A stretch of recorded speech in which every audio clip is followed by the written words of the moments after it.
Nobelforum.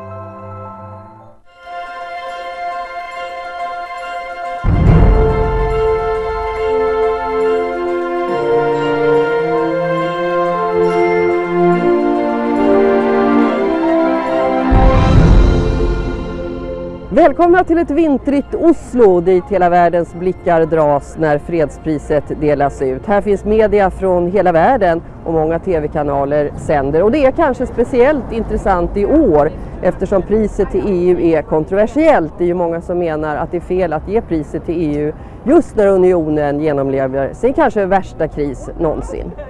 Men de 3 EU-presidenterna som kom till Oslo för att ta emot priset, de menade att decennier av fred överskuggar dagens ekonomiska problem. CNNs Jonathan Mann träffar traditionsenligt pristagarna i år för 18:e året i rad inför en entusiastisk publik i Oslos vackra rådhus.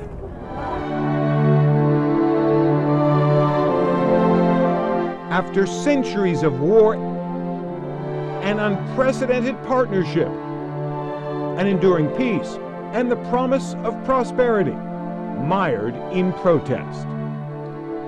I call upon President Herman Van Rompuy, President José Manuel Barroso, and Martin Schulz, President of the European Parliament, all 3 of them representing the 3 main European Union institutions, to come forward to receive the diploma and the medal, the Nobel Peace Prize for 2012.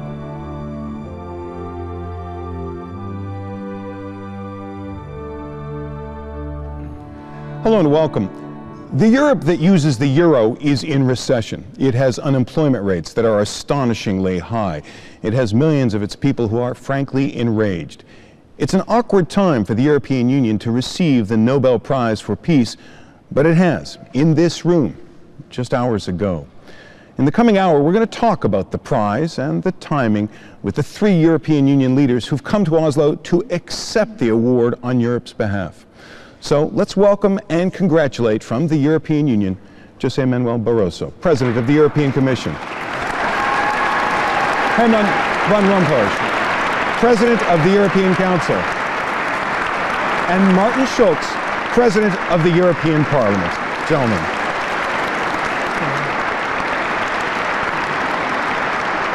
Thank you so much for being with us. Again, our congratulations, and the congratulations, obviously, of everyone here.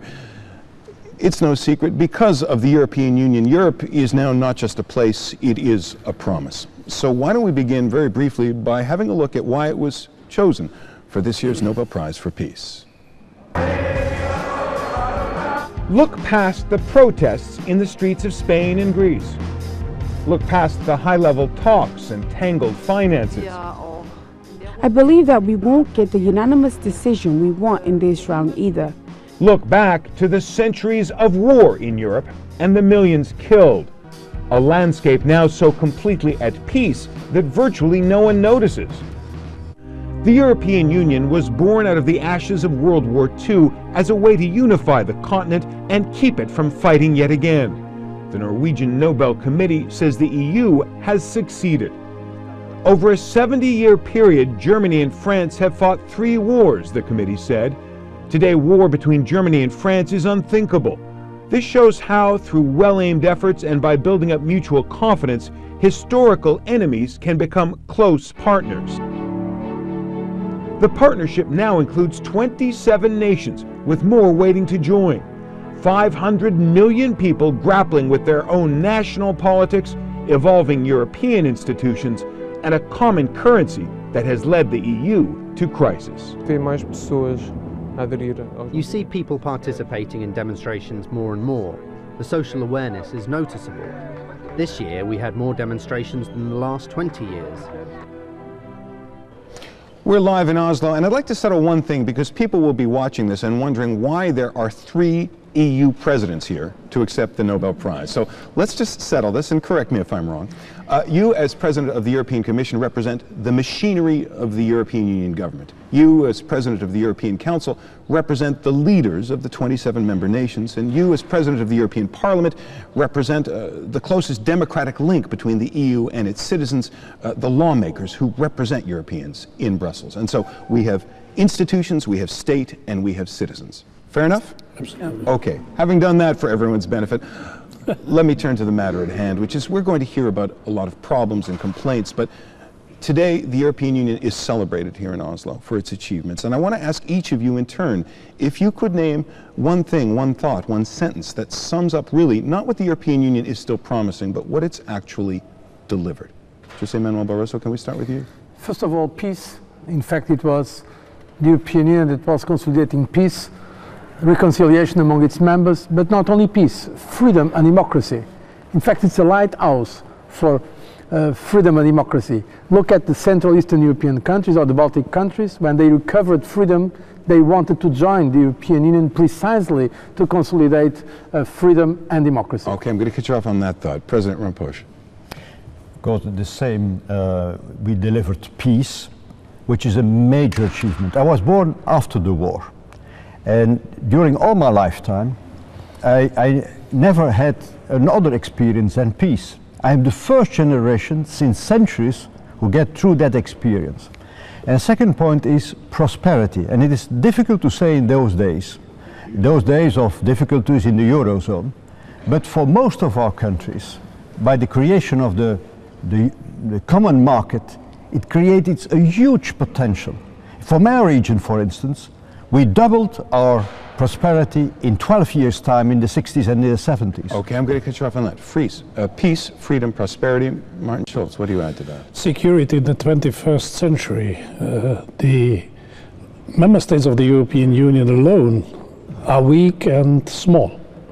The European Union as an economic area based on democratic values is strong in competition with other parts of the world who share not our values, and therefore fight for democracy is strengthening our economy. That's the value of the European Union in the 21st century. I want to come back to what you've all said, because it is the bedrock of why you're here and why you work every day. The European Union was created in a different form, but it was created decades ago because of the fear and the memory of war. Your father, President Rompuy, was ordered to dig his own grave as a teenager. He escaped death on that day, but your family doesn't escape a memory like that. Is the problem that the European Union has, even now with its own people, that not many people have that fear anymore? Not many people have that memory anymore because Europe has been so prosperous, so peaceful, so successful? It depends, because 20 years ago there was the fall of the Berlin Wall, and that was the end of the Cold War, but there is still war in the name Cold War. So the new member states have this experience had this experience of war until the end of the 80s. And in the former Yugoslavia, we had a civil war. We had deeds of genocide at the borders of the European Union 15 years ago. So it is not that far away. Of course, for the Western European people, that the situation is different. But peace is never forever.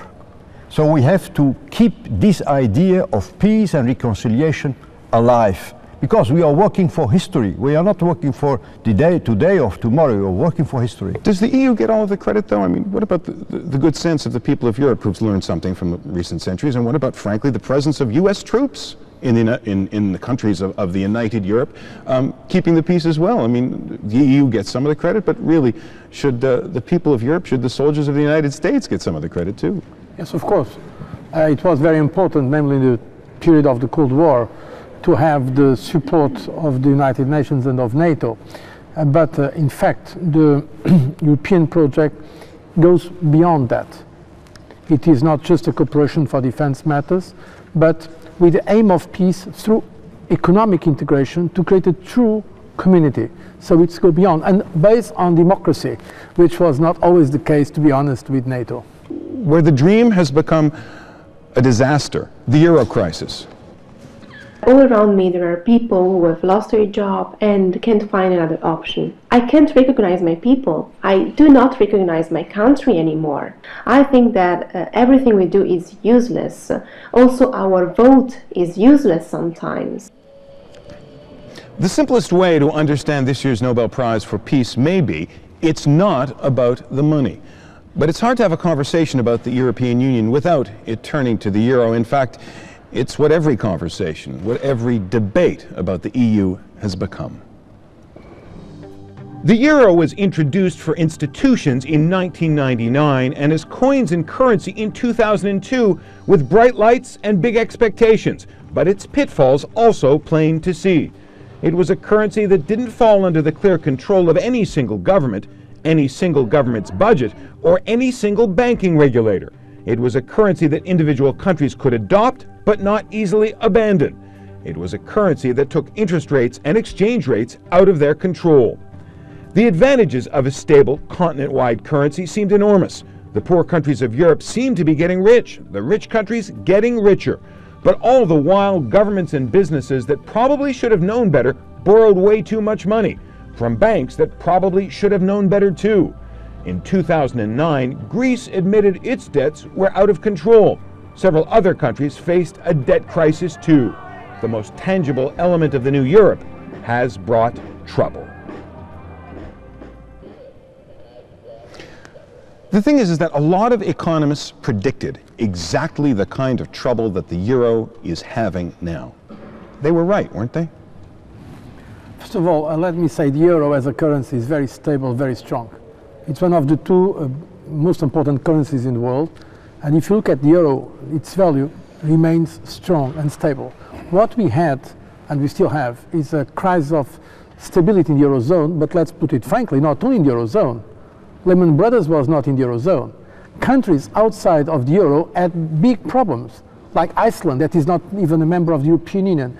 It is true that in the euro it raises specific challenges, but I insist, the euro is not the crisis of the problems, the origin of the crisis. The euro is more a victim of excessive spending by governments or completely unacceptable financial behavior in some parts of the financial system. Well, then let me ask you with exactly that in mind, and I invite you gentlemen to jump in.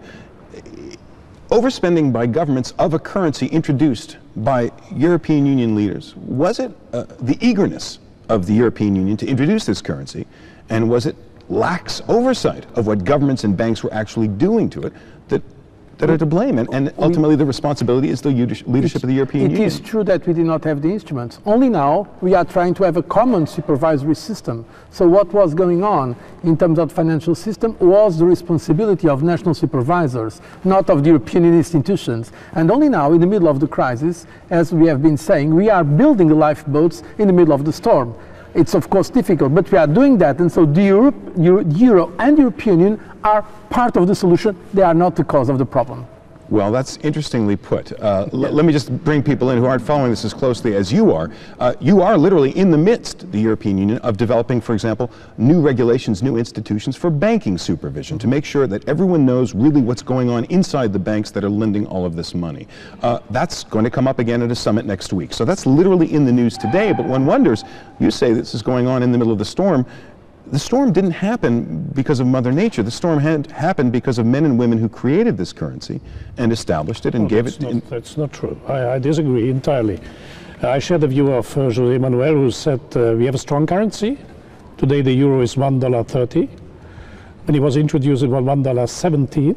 So it is a strong currency. We have another problem. Those who introduced the euro introduced it also by political reasons. Today in the ceremony here, Helmut Kohl was honored with a lot of applause. Let's be honest, after the fall of the Iron Curtain and the German unification, there was a historical necessity to integrate this new bloc, 82 million Germans in the middle of this continent, with the past of the continent in a European political system to avoid a kind of D-Mark, Deutsche Mark imperialism. There was a lot of people thinking we must integrate the Germans in a common system, also a common currency system. That was a political reason, and Kohl was right. I was always fighting as a young socialist in Germany against Chancellor Kohl. And I could never believe that I became an admirer of Chancellor Kohl. But I must admit it is the case.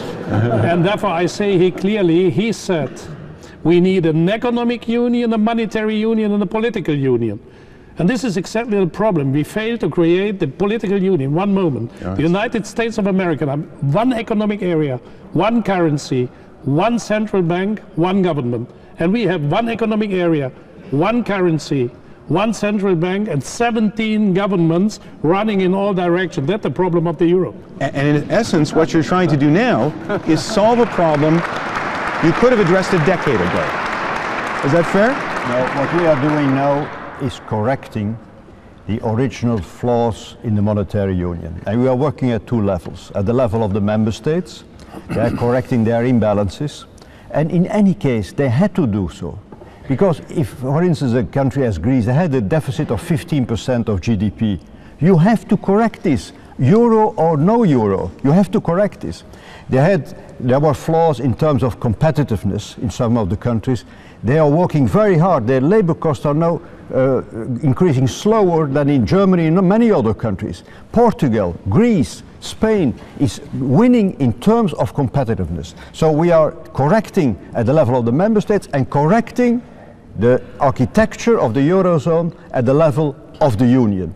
And so we are working very hard to underpin now this monetary union by an economic union. And we have the first fruits, we see the first fruits now of all our efforts. The financial markets are much calmer now than a few months ago. And in the summer, the discussion was not if there would be a collapse of the Eurozone. That was for sure. That was for sure. The only discussion was about the date. Now I'm reading nothing about all this. So we will succeed. I can assure you, we will succeed. Have you still place for a...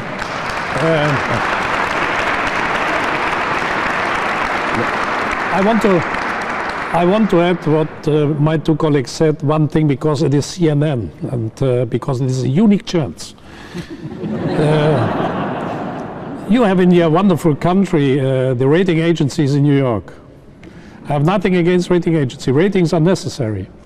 But the behavior of rating agencies in New York are strange and play a major role in the Euro debate. Some of our member states took from an enormous burdens in their public budgets from the losses of bankers to banks, the bank system, to save banks. They took enormously losses on the account of their public budgets. And the rating agencies who said in previous times that these products who led to these losses were so wonderful products with AAAs, and who led to, for example, Lehman Brothers. You mentioned it, or José mentioned it.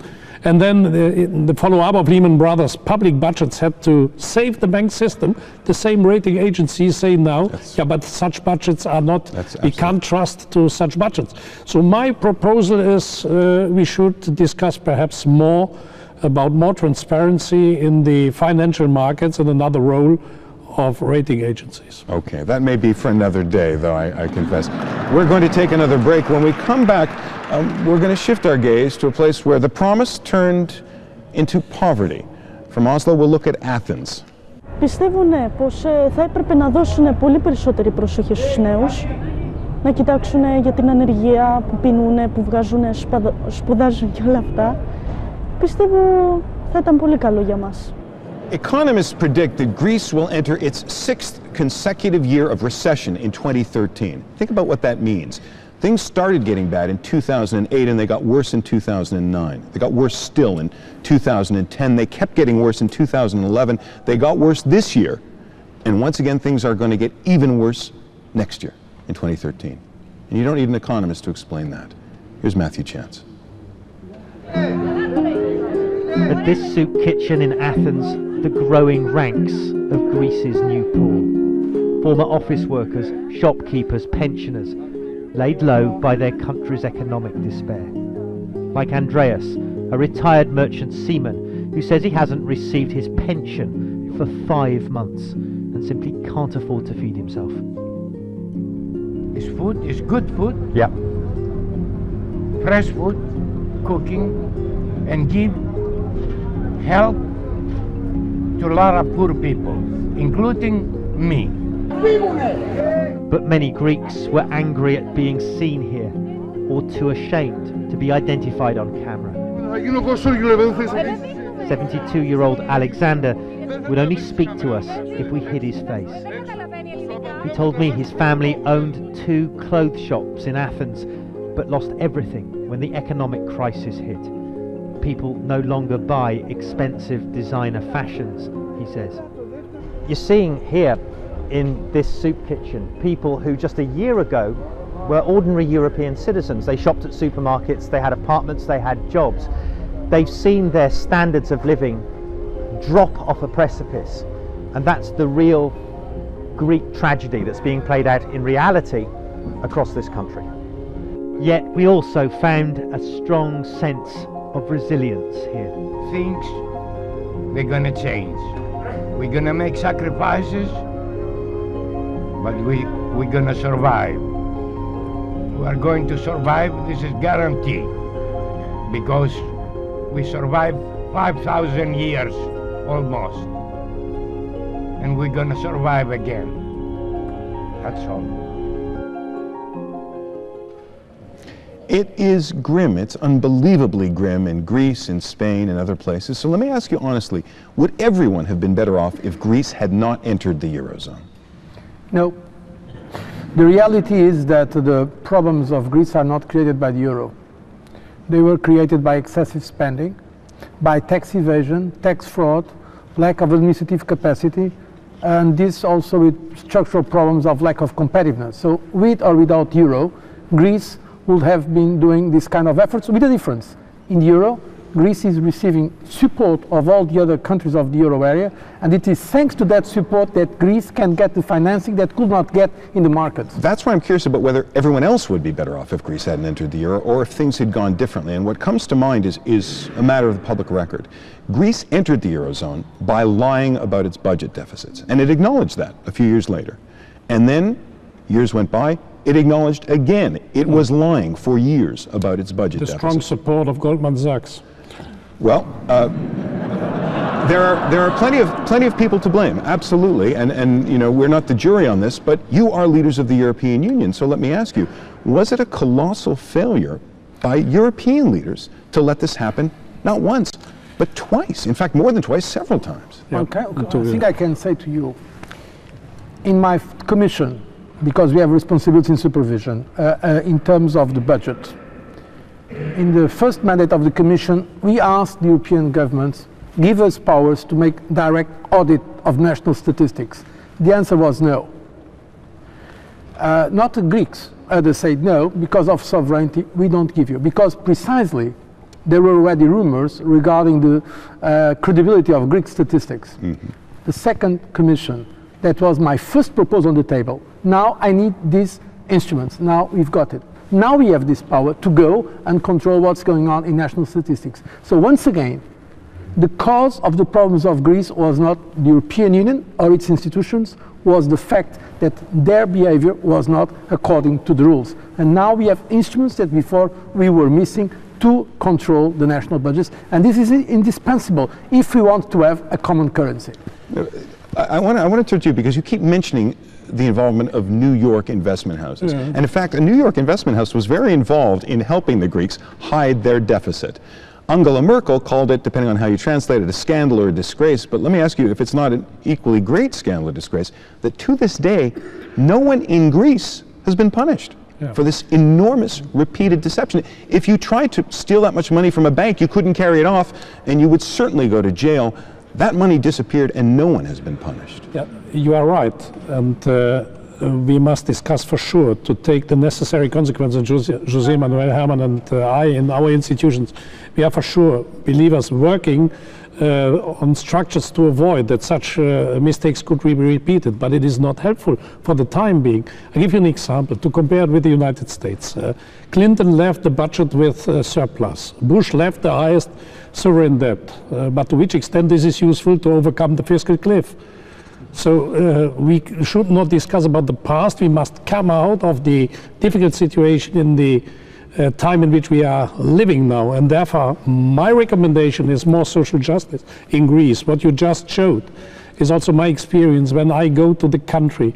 It is for a European Union based on social justice completely unacceptable that in Athens people are becoming poorer and poorer, and the richest Greek people buy the most expensive apartments in London or in Berlin. This is completely unacceptable, and to avoid that such situations become more and more riskful for democracy, we must act now, for example, with a common instrument against tax evasion in the European Union. But what do you tell the people of Greece? I mean, they're going to be in debt like this. We tell the people of Greece that the European Union is not at the root of their problem. We are those who are helping them.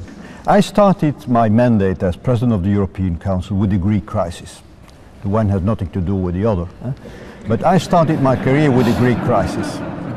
And what we discovered was that due to speculation and all kinds of market manipulations, they had no access anymore to the financial market. They couldn't finance their deficits. And what we did, and with the member states, is to put 110 billion together on the form of bilateral loans so that they can survive.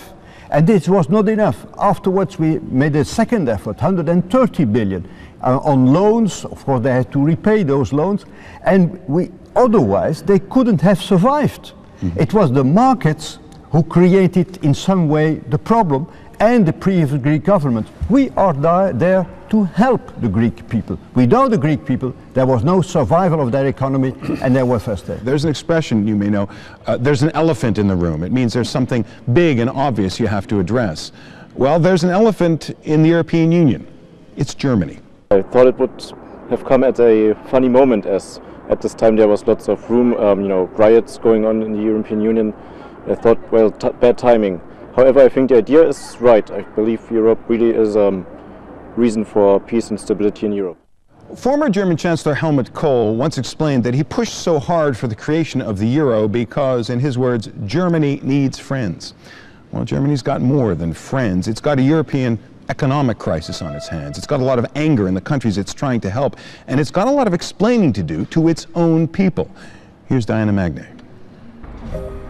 In September, 37,000 German citizens lodged a complaint with Germany's highest court about Europe's proposed bailout fund. Jan Drewitz was one of them. If we have to give up sovereignty, especially sovereignty over our national budget, then I want to be asked about it, especially when there's no way back. A clear violation of the principles of democracy and rule of law, one campaign advert called it, as the fund's sinister tentacles advanced on piles of German taxpayers' money stacked in front of the Bundestag. At the same time, an alliance of German foundations launched a campaign called I Want Europe. Ich glaube, wenn Europa Stacheldraht und Mauern. If Europe can overcome barbed wire and walls, then this crisis can only make us stronger, says cab driver Presley Antoine. A Berliner since 1979, Antoine believes in Angela Merkel's crisis management. Whatever has to be done has to be done. I'm for it. You cannot please everybody. Well, let me ask you, Martin Schulz, you got a sense of the split in public opinion there, but speak for the men and women of your country. I mean, how do Germans feel about all of this? This isn't why they got into the EU. The Germans are a country with a lot of solidarity. Germans guarantee around 400 billion euros to stabilize the euro system. And therefore, we must raise the question to ourselves, the Germans, why we are on one hand a country with a lot of solidarity, but in other countries we are perceived as a kind of overlord and lesson givers. And my answer is because there is a lack of public debate in Germany why the Germans should do this, and why the government, Chancellor Merkel and the German Parliament decides one decision after another to give guarantees, to put money, as Herman said, in packages to rescue packages for other countries. And my answer is a double-sided. One, a critical remark to the German government. I think the German government should more open debate why we do so, why the government is prepared to go so far. Not to create publicly the image we do it because we are rich and others are poor and we have the money to save them. No. 35% of our GNI is coming from the export and 60% is going to the European Union. To stabilize the European Union is stabilizing the markets for German enterprises and products. It is in our best interest.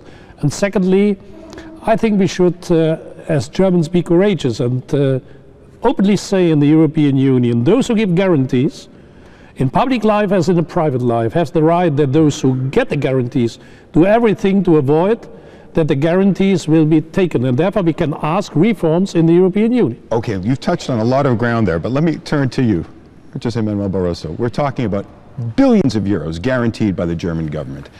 Is someone going to tell the people of Germany that already much of that money, maybe most of that money, has been lost?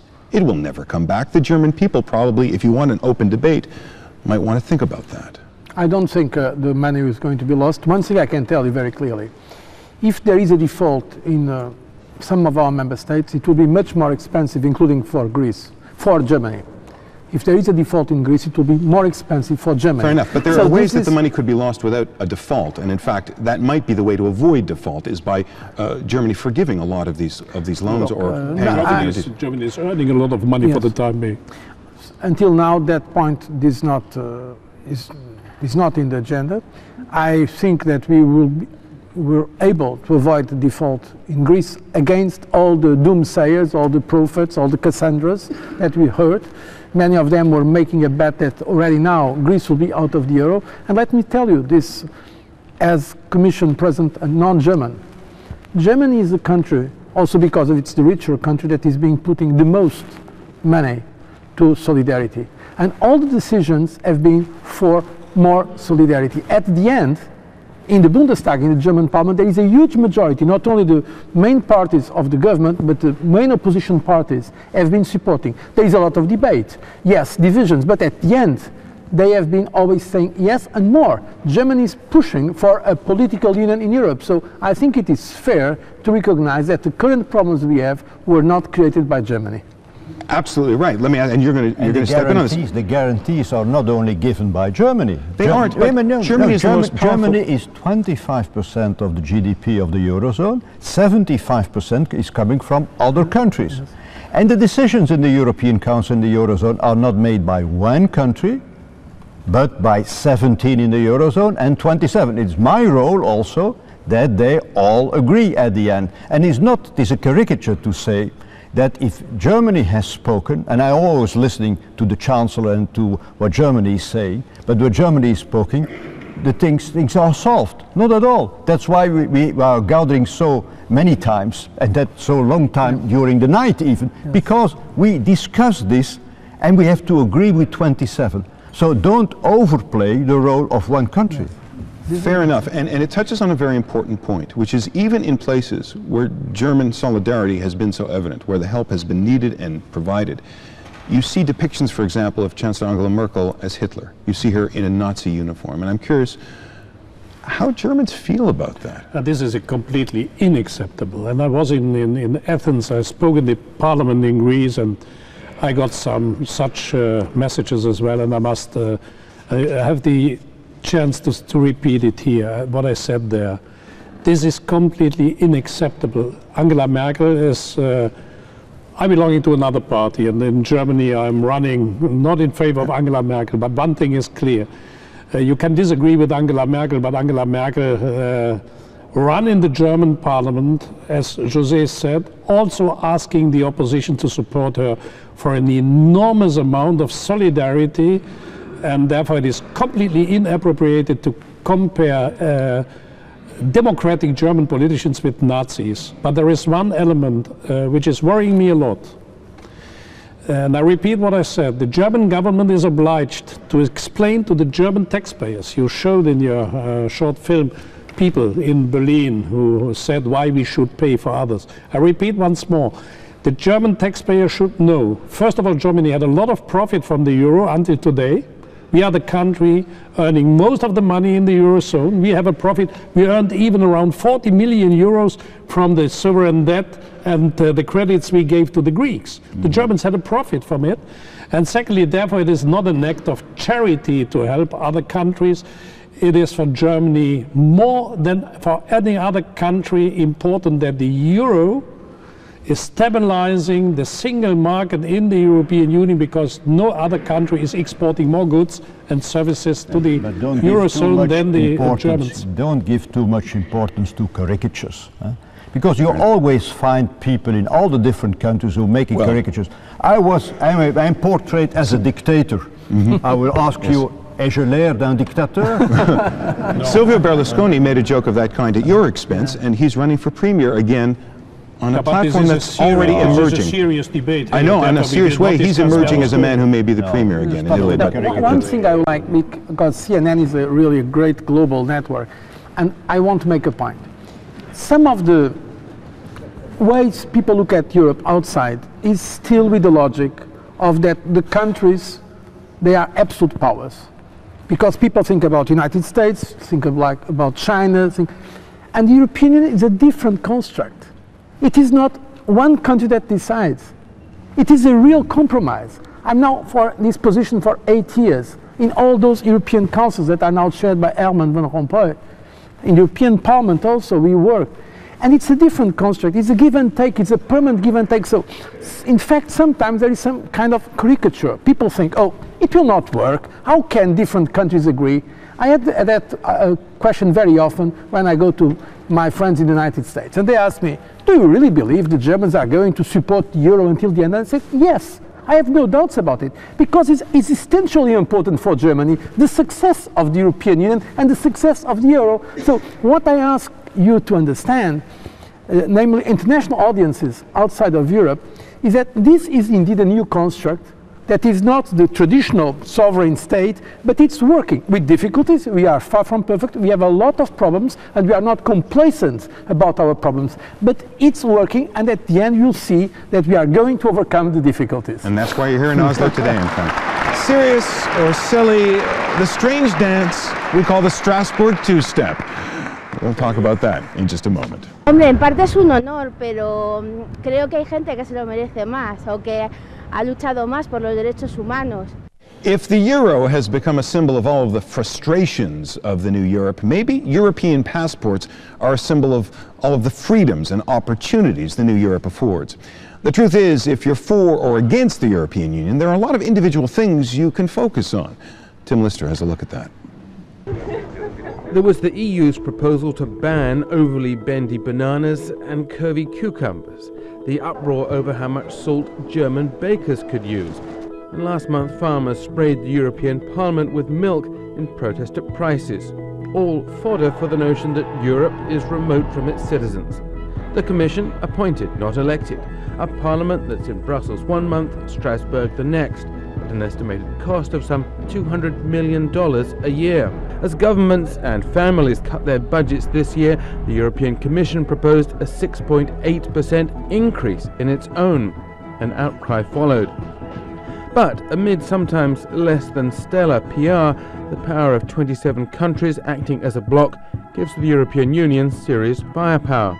Ask Microsoft, fined more than $1 billion with the threat of more to come for anti-competitive practices. Or Iran, suffering from a wide range of EU sanctions over its nuclear program. The pressure of sanctions is designed to try and make sure that Iran takes seriously our request to come to the table. Then there's freedom of movement for workers, goods and services, enshrined in EU law, so Poles go to London and Spaniards to Germany. EU infrastructure spending has helped less developed parts of Europe build roads and railways and broadband internet. And the European Central Bank's big borrowing stick has protected weaker European economies from defaulting. It may not be lovable, at times it may seem tone deaf, but in opinion polls throughout the last decade, more Europeans than not have said, we'd rather be in than out.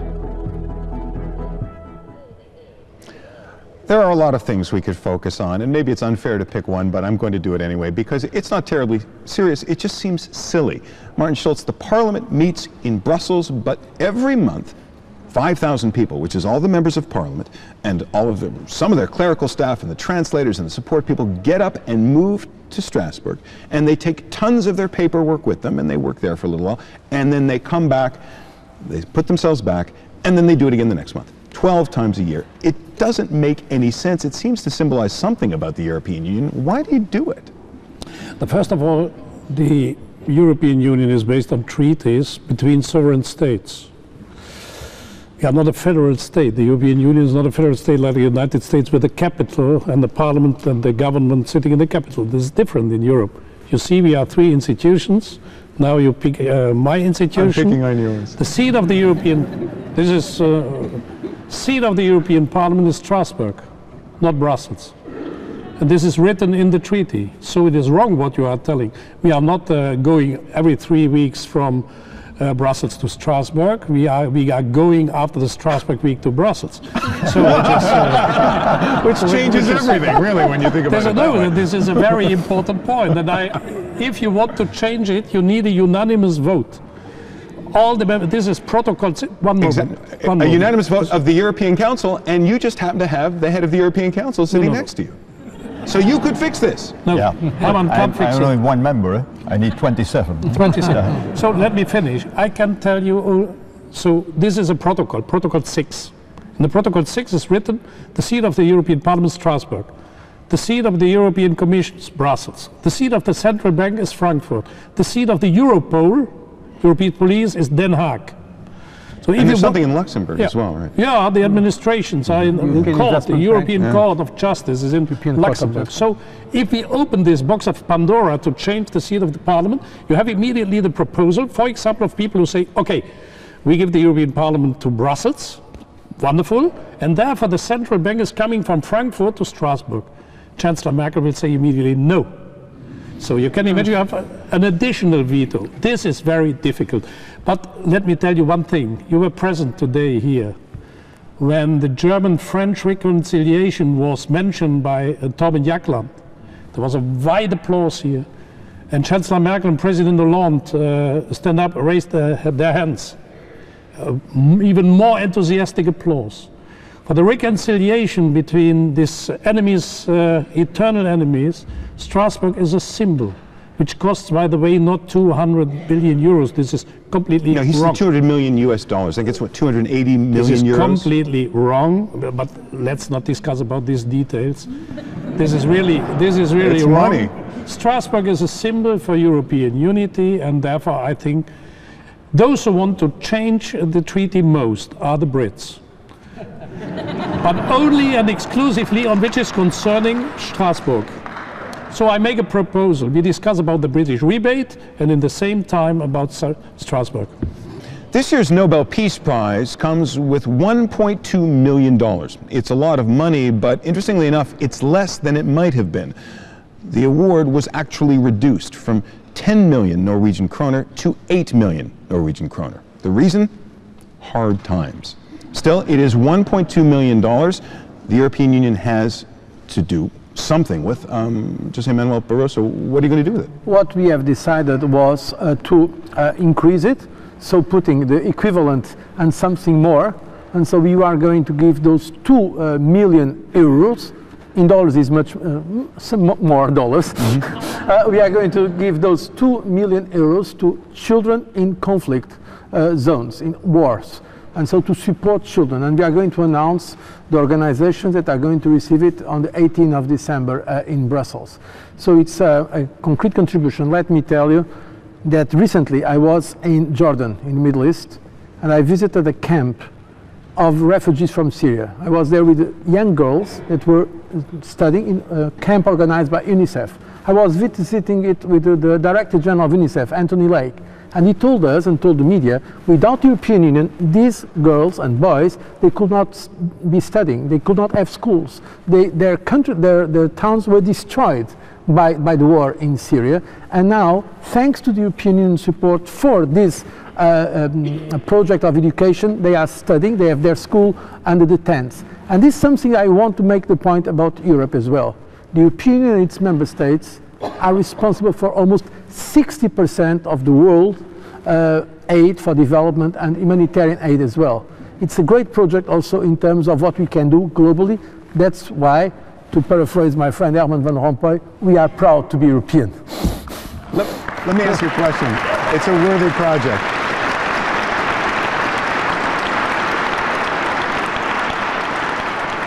It's a worthy project, but building on all that we learned just a few moments ago about the way some decisions have to be made, how long did it take? And how many people did you have to talk to or emails exchanged when 27 countries decided something like that? It went rather quickly. And what José Manuel Barroso is saying is very important. We are the biggest provider for development aid in the world. We are the biggest soft power in the world. And that's much more important than the costs of moving from Strasbourg to Brussels. Let's keep all this in proportion. We are helping the poorest people in the world more than other global powers do. And we are proud to do so. Point well taken. Point well taken. An hour goes by very quickly, and really we just have a moment left for a final thought that I'll contribute here. The Norwegian Nobel Committee likes to have an impact on events. It likes to award activists who are still at work. It likes to contribute to campaigns that haven't yet completely succeeded. It wants to find people and institutions and causes that it can support. This year, it seemed a little different. The European Union was established to make Europe more peaceful. And Europe is peaceful now. Job done, mission accomplished. But European Union leaders have bigger ambitions than that, and the euro is obviously one of them. And because of it, people in the countries of Europe that are crushed by euro-era debt find it easy to blame the European Union or Brussels or Berlin, for that matter, for what they're enduring. The suffering today is changing the way this year's prize is seen. Inevitably, it's being interpreted because the achievements of the past are being filtered through what people are going through today. And so this year is not really entirely that different. This year, again, even after the Nobel Prize is awarded, there is much hard work still ahead, and the truth is there is much hardship ahead as well. This is our 18th year doing this program in Oslo, and we every year are grateful for the partnership and the cooperation of the Norwegian Nobel Institute. We are grateful as well for the technical support of our colleagues at Norwegian State Television, NRK, and for production support from SVT Swedish Television. We thank those of you who've come to Oslo City Hall to join us for this evening, and we thank you, of course, if you're watching from home around the world. I'm Jonathan Mann, and of course, our biggest thanks and our congratulations go to the European Union and the three leaders who have joined us here today, José Manuel Barroso, Herman Van Rompuy, and Martin Schulz. Gentlemen, thank you. And Thank you.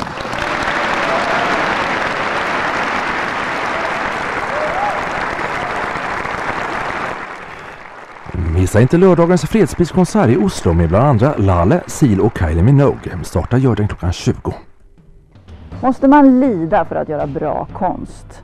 Vad ska man lyssna på när man är nyskild?